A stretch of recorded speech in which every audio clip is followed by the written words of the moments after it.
আজকের অনুষ্ঠানের শেষ প্রশ্নটা আপনার কাছে করতে চাই।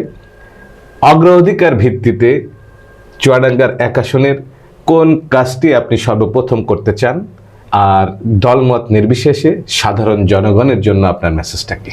আমরা তো আমাদের বিশেষ করে চিকিৎসা সেবার বিষয়টা আপনাদের জানা আছে, আপনি এটা আমাদের জন্য খুবই একটি বার্নিং ইস্যু। আলমডাঙ্গাবাসীর জন্য সুখবর, পশুহাট রোডে উদ্বোধন হয়েছে Suzuki Salman motors luxury motorcycle showroom.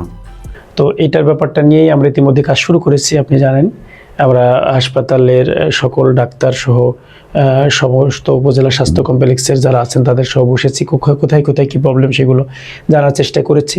আমরা অতি দ্রুত সময়ের মধ্য দিয়েই আমাদের আলমডাঙ্গা উপজেলা স্বাস্থ্য কমপ্লেক্স সেটাতে আমরা একটা ওটি শুরু করার একটা ফাংশনিংয়ে যেতে চাই।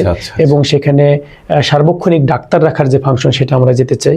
এবং ইতিমধ্যে আমরা কথা বলেছি আগামীতে খুব অল্প সময়ের মধ্যে সেখানে এমার্জেন্সিতে একেবারে অল টাইম ডাক্তার থাকবে, এরকম একটা পর্যায়ে আমরা যাচ্ছি।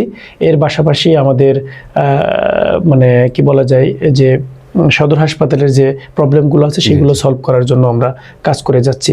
সর্বোপরি আমাদের উন্নয়ন কার্যক্রমগুলো যেটা চলমান আছে সেইগুলো যেন স্বচ্ছতার সাথে হয়, সেগুলো যেন জনগণের ক্ষতি করে না হয়, সে ব্যাপারেও আমরা প্রশাসনের সাথে কথা বলছি এবং সেগুলোতে আমরা পরিদর্শনও করে আমরা সেগুলোকে সঠিকভাবে স্থায়িত্বের জন্য কাজ করা যায় সেটার ব্যাপারে আমরা কাজ করে যাব।